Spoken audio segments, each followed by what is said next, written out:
Hello, it's Lion here with HobbiesofaMan once again, and today we're going to be doing our holiday check-in. The holiday season has come and gone, and it's time to get back into doing stuff, I guess. Back in the saddle, back into, developing the channel and trying to grow it a little bit. So, there's been some issues, apparently, recently with YouTube, so I can't curse anymore, I think, or you're supposed to not do it early on, so I'll try to refrain from that. And it's not something I did all that often in my videos, but every once in a while I would, so I'm going to try my best to minimize that as much as I can, but, it is what it is. Sometimes it's going to slip up.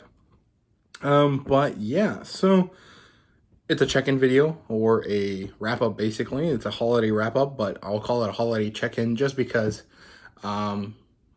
it's kind of more in line with that. So, let's start with the channel. Let's start with the channel update. There really isn't too much to say. I'm going to continue to go about the channel kind of the same way I did last year. The main focus on the channel is still manga and manga content. Because, well, that's kind of my main hobby right now. Because I am still in university. My reading time is better spent, in my personal opinion, on manga, which gives me a lot of satisfaction in a lot of different ways, right? It makes me able to read meaningful long stories a lot quicker because it takes a lot less time to read a manga volume than it does a normal book. It also gives me a lot more satisfaction in the kind of book amount count, I guess.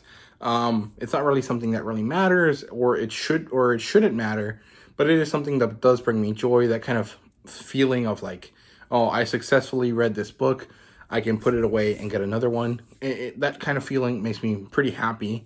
And so it helps me a lot because, one American novel might take me a whole month to read, depending on the novel. But in that same time, in the same amount of time that I could have read that, I can read 20 volumes of manga, right? So it's satisfying in the sense that I get more out of a story, but also it gives me that kind of like sense of satisfaction in the, like, oh, I read 40 books this month or whatever, right? So that is why manga is still going to be the main kind of source of content on the channel. But again, this is Hobbies of a Man, so basically all of the things that I like to do are going to be represented here in some way. There's certain hobbies that I have that aren't really conducive to videos, or that I don't really engage in significantly enough to make videos on, like fountain pens and stuff like that. So I'm not going to make content on that. I did do it at one point, but there hasn't really been any changes in my fountain pen collection, so there's no reason for me to do another video on that. But novels and books, I'm definitely going to be reviewing a lot more. Light novels, I'm going to review as often as I can. Original English light novels will probably be part of the more regular content on the channel sometime soon as well. And anime, movie, and TV show reviews are going to be more common on the channel as well. I'll try to incorporate Star Wars into some of this stuff as well, because I really enjoy Star Wars a lot.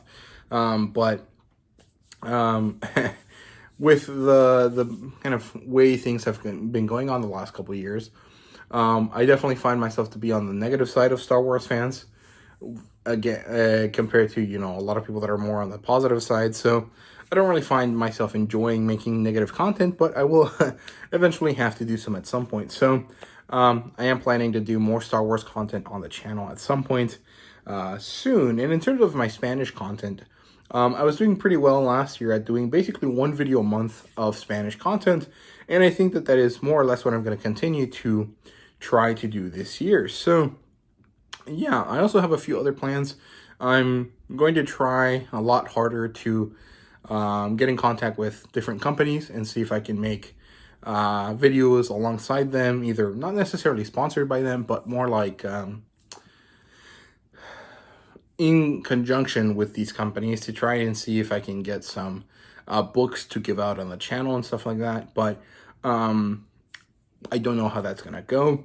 I'll also be trying to do better at posting on Instagram.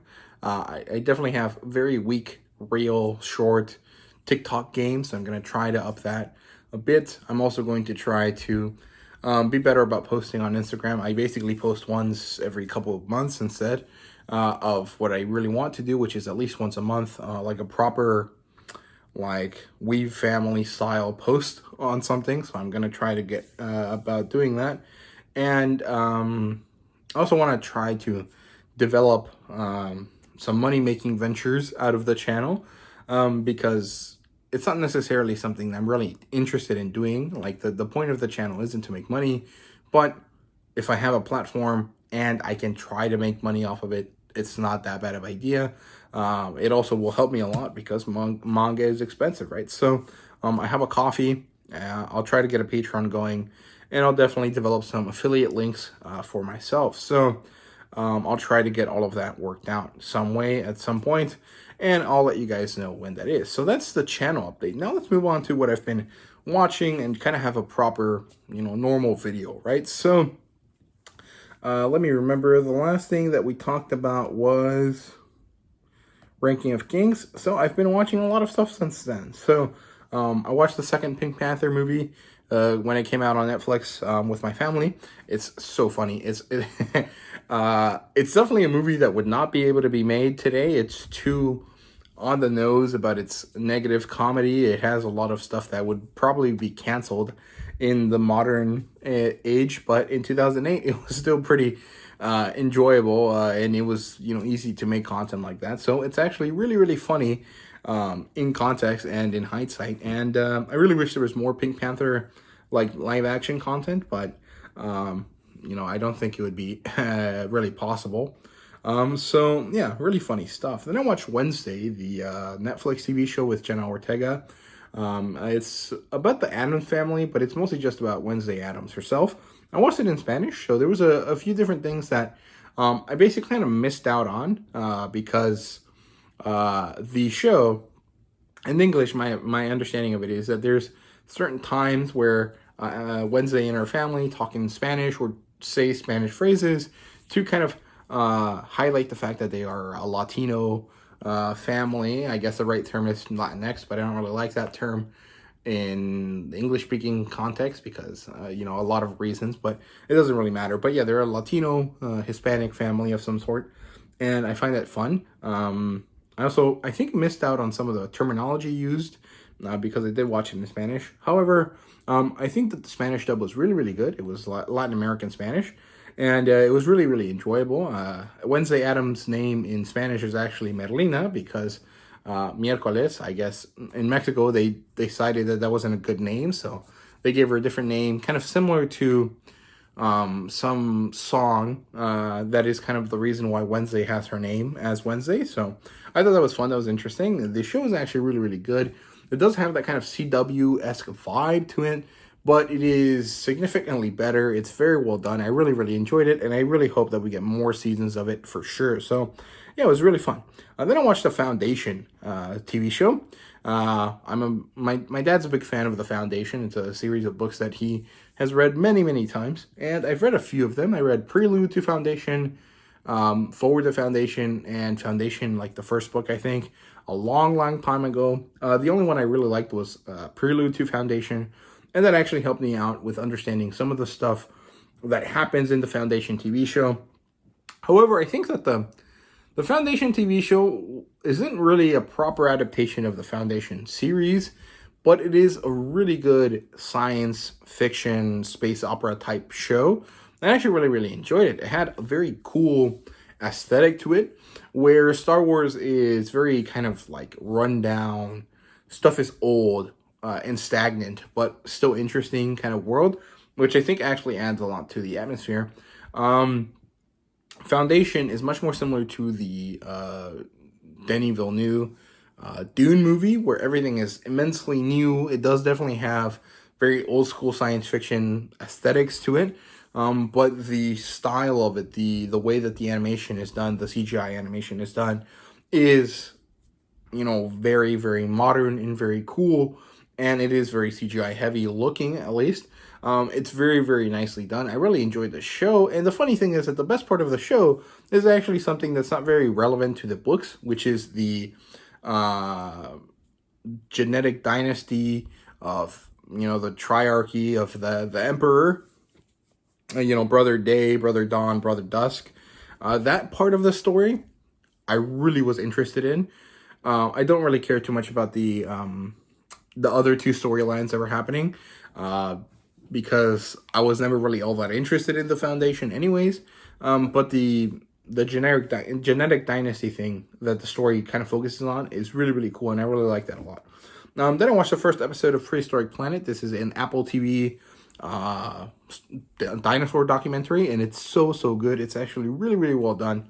I watched the first episode. It was really wonderful. It was actually about a coastal situation, and the first thing that we see is a T-Rex and its children, and they're kind of crossing the ocean, which I thought was really awesome. It was really interesting. There's a lot of cool things that are in this show that are kind of interesting.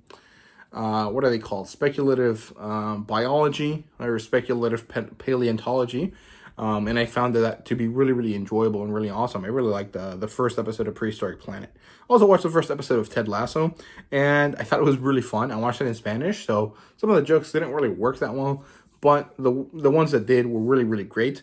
So I'm definitely going to get back to watching Ted Lasso, probably on my own. I watch all of this stuff with my family, so it's kind of on their whims. And I think I'll probably go back and watch Ted Lasso on my own for myself, because it's really, really funny. So, yeah. And we have National Treasure for both movies. I watched both of them, and they're really, really good. I had forgotten how enjoyable those movies are. It's not necessarily just the mystery of the thing or the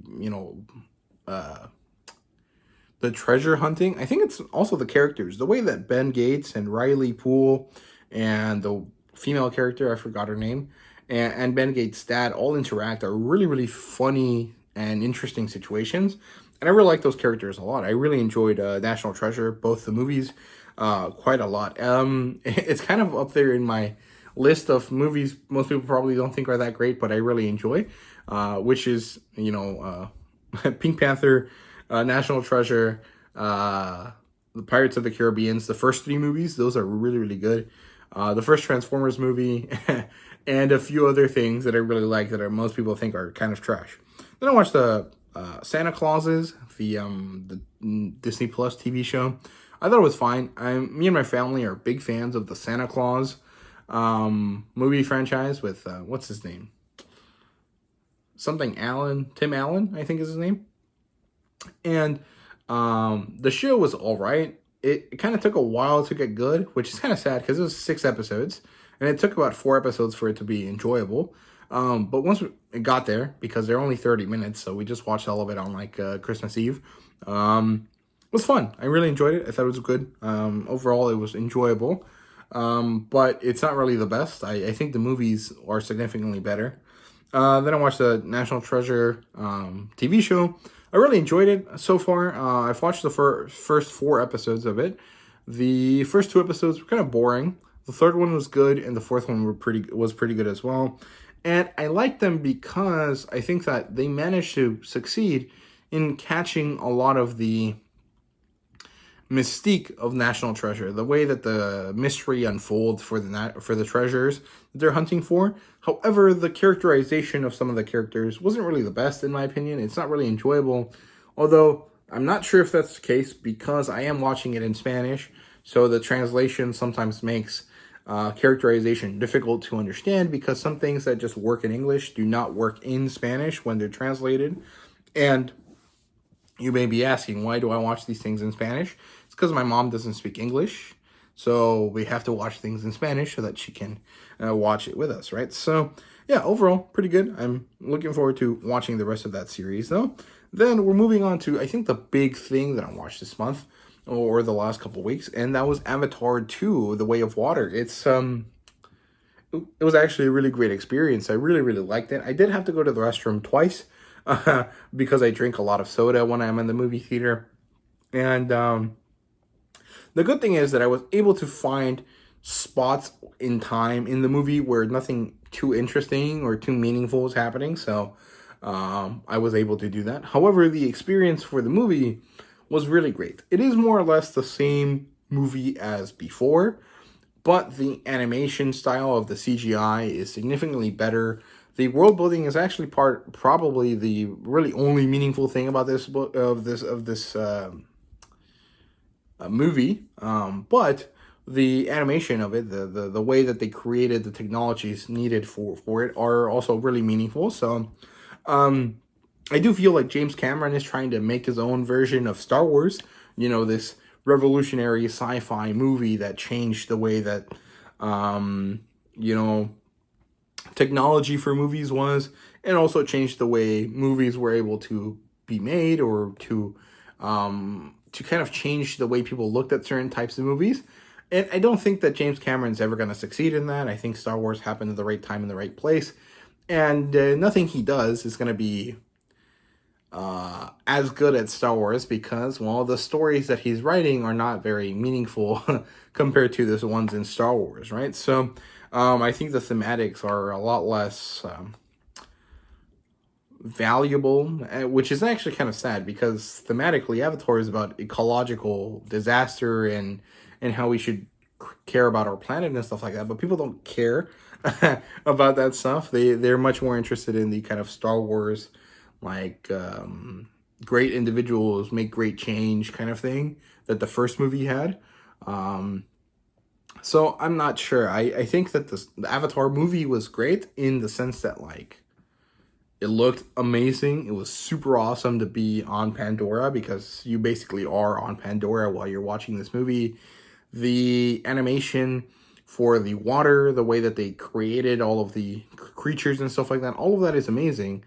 But the story of the movie is pretty boring, because it's the same as before. However, I do want to say that the characterization of characters is significantly better in this movie than in the first one. So it's kind of hit and miss in certain things. But if you look at it purely as a world building exercise and a technological marvel, it is a 5 out of 5 movie. But if you look at it as a whole package, it really lacks a lot of depth in the story, and so it's kind of more like a 3 or 4 out of 5. It is something I would watch again in the theater, but it's mostly because of the spectacle. It's not really the storytelling, right? So take that as you will. Moving on to the last thing I watched this month, or the past month, during the holiday season, I watched Harry Potter 1 and 2. Now, I know it's not cool to talk about Harry Potter anymore because J.K. Rowling sucks ass and she's a horrible person, but well, Harry Potter is a pretty big, kind of very meaningful part of my childhood, and watching the movies with my family is something we've always done during the holiday season. So I watched them. We're watching our old DVDs that we bought in 2001 and 2, so it's not like she's getting any money off of me or my family, but yeah, Harry Potter is a story that really affected me as a kid, as a teenager. It's something that really was like a meaningful moment for like family bonding for me and my family. So Harry Potter is pretty interesting to me and pretty meaningful to me, even though, well, talking about it and buying anything from it is kind of a faux pas socially with a lot of people, because, well, J.K. Rowling sucks ass, right? So it is what it is. And that's all there is to it. So yeah, let's move on to what I read during the holiday season. And let's start with Cheese Sweet Home. I finished the story. And it's actually really, really good. It's not necessarily something that I'll read again anytime soon, but it is something I'm definitely going to keep in my collection for a few different reasons. One, it's really cute. It's really easy to read, and it is immensely satisfying in the emotional sense. It's like very great to be able to interact, or maybe to see the interactions of a brand new pet, of a little new member of your family, right? So yeah, also it reminds me a lot of a lot of things that my dog does. My dog's a little Yorkie Terrier. Her name is Sophie, and she's really rambunctious and crazy, kind of like how Chi is, right? So it's really satisfying in that sense. So even though it's not something I'll definitely read anytime soon anymore, or anytime soon ever, actually, maybe, it is something I'm going to keep in my collection for, you know, a later time, probably in a couple years. So yeah, I'll also probably end up getting some of these for my sister because she has a cat in her dorm with her friends, and I think she'll find this to be very, very satisfying. So that's Cheese Sweet Home. Then let's move on to Saint Seiya. So I finally finished Sanctuary, which actually only goes up to volume 10. And I do have volumes 11 and 12 of the Kanzenban, so I'll be reading those next month.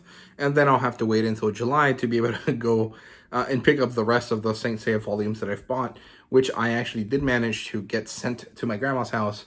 But I was not able to go pick them up because, well, I didn't go to Mexico this year. So, yeah, Saint Seiya number 5 and 6 and 7 and 8 and 9 and 10, which covers all of Sanctuary. It finishes it up with the 12 Houses arc, or the 12 Houses, what's it called? Saga, I guess. Well, the Sanctuary Saga, and then the 12 Houses arc. And yeah, it's really, really good stuff. It is a bit repetitive because it is just one fight after the other. And so if you're used to more modern shonen, where it's a lot more about a massive story with some key battles here and there, like My Hero Academia or Black Clover, you might not find it to be all that interesting. But if you're just in it for the fun time, you'll definitely enjoy it. However, it is really, really good, even though it is kind of repetitive sometimes. But it is really immensely satisfying to watch Seiya and Shun and Shiryu and Hyoga and even Ikki sometimes when he shows up just pummel the shit out of these different knights, right? And a lot of times it's not necessarily that they're pummeling them, it's that the knights understand their plight and why they're doing what they're doing, but they still need to follow rules until they no longer have to. And so they have to be their opponents, even though they might not want to, right? So it's pretty interesting. It's really, really good. I liked it a lot. And this is the best part of Saint Seiya for sure. However, I am very excited to get into other stuff because I don't remember if I ever watched it when I was a kid. I definitely never watched the Hades saga. So I'm very excited to get into the Poseidon stuff. So yeah, I do think I watched it actually, but I don't really remember very clearly. Because when I watched Saint Seiya, after I watched it on television for a few months, I had to switch over to YouTube, where you had to find different episodes, as best as you could. And at some point I remember not finding them anymore. So I don't really know when that was, but I do think it was sometime in the middle of the Poseidon saga. So yeah, then I read Snow White Notes on my iPad. These 2 volumes, I read volume 2 and 3. It's pretty good. It's a story about this guy who is a Shimasen player. It's kind of like Chihaya Furu, actually. And he's a Shimasen player because he was taught it by his grandfather. And he actually has very, meaningful skills. But he's kind of rough around the edges because he's not sure why he's playing it. And he's not sure how to achieve what he wants with it, which is to play like his grandfather. And along the way, he ends up, partnering with a bunch of kids at his school to form a Shimasen club. And, well, it unfolds a lot of issues, right? So it's good, but after I read it, I don't really ever think about it again. So it's not something I'm going to continue to read because it doesn't really bring me many emotions. So yeah, but while I am reading it, it's really, really good. It's really interesting. It's kind of crazy. It does remind you of Chihaya Furu a little bit, but it's pretty different. The other thing is that I don't really like music manga because I can't hear the music, so it's not satisfying because there's these characters that are reacting to this music and they're like, oh my god, it's beautiful. And it's like, well, I would have loved to hear it, but because of the medium, you can't, right? So it is what it is, right? Then I read The Dark One, which is a Brandon Sanderson comic book. It's by Vault. And I thought it was fine. It was like a 3 out of 5, in my opinion, because I'm not invested in any of the characters. The world building is good because Sanderson is good at that, but I didn't really care too much about the characters all that much. And so the situation that's happening, which is kind of like Inkheart, if you guys ever read that book, doesn't really interest me all that much. So yeah. And then I read Barbarella, the new series by Sarah Hoyt that was published by Dynamite, I think. Yeah. And it was good. It was 10 issues. 9 of them were about a story. And one of them was like a prequel kind of thing. And it was really good. It's the best way I can phrase it is like it's a Star Wars setting, but it's more of a pulp action hero kind of vibe to it. So I guess it's more like Edgar Rice Burroughs type of stuff, or Flash Gordon, than it really is Star Wars, right? But Barbarella is this hot blonde chick, and she's her whole thing is that love conquers all, and so she joins with this freedom fighting organization, and she gets sent out on missions. And because she's Barbarella, well, she solves a lot of these missions through action femme fatale type things, or through making out with someone. And well, it's really good. I actually really enjoyed it. It basically was this Barbarella versus Barbarella type thing, and you understand why it happens and how it happens and why one of them isn't really Barbarella, but it's really good. I really enjoyed it, and I'm definitely going to review it on the channel. And there's another Barbarella series coming out sometime in this year, called The Center Cannot Hold. So I'll definitely read that as well. It's also written by Sarah Hoyt, so I'll be pretty interested in that. So yeah, then finally, the last 2 things I read this past holiday season were The Pirates of Venus, which is another Edgar Rice Burroughs novel. This one is about Carson Napier, who is a guy that wants to go to Mars. And instead of doing the John Carter thing, he's going to actually fly a rocket to Mars. But he makes the calculations incorrectly, and so he actually ends up being pointed towards Venus, crash lands on Venus, realizes that there's things in Venus that no one thought there was. And so he finds a society, he assimilates into the society. He finds a hot girl, falls in love with her immediately, because that's how Edgar Rice Burroughs does things. And, well, then he sets out on adventures. In this case, he becomes a buccaneer, a pirate, whatever, scallywag, I guess. And, well, eventually I think he is going to try to explore Venus. But the story ends with him being captured, knowing that the woman that he loves him back, and having to find a way to escape his captors. So I'll try to get the next volume as soon as I can, because I really did enjoy it. Although I think right now I'm more interested in Tarzan novels, so I'll probably end up buying another Tarzan novel before I buy another Venus novel. But well, Edgar Rice Burroughs never fails to be enjoyable. So yeah, he's a really good writer, and I really enjoy it. So yeah, then the last thing I read actually last year, the last thing I read was Our World's Magic #2 by my buddy C.A. McDivitt, who was nice enough to send me that. And well, I actually really enjoyed this book a lot more than I enjoyed the first one, mostly because the world building was set up. So now they could just focus on the plot line, and the plot line in this case was pretty enjoyable. And so it was really fun and really enjoyable, and I really liked it. C.A. McDivitt keeps telling me that this is probably his weakest writing. I'm not sure that I agree. I did enjoy this quite a lot. However, it was a lot more conversational feeling than the first novel, and I don't necessarily like that kind of conversational feel in books. So it's kind of interesting, but I did like this a lot. I read it really quickly. I had a lot of fun with it, but mostly I'm just excited to get into the next volume. So yeah, that's all I read this year, or this past month, or during the holiday season is really what I should be saying. So yeah, I hope you guys enjoyed the video. If you did, please leave a like, subscribe, and comment down below. Let me know, do all that stuff. Let me know what you've been reading during the holiday season. And thank you guys very much for watching. See you guys later.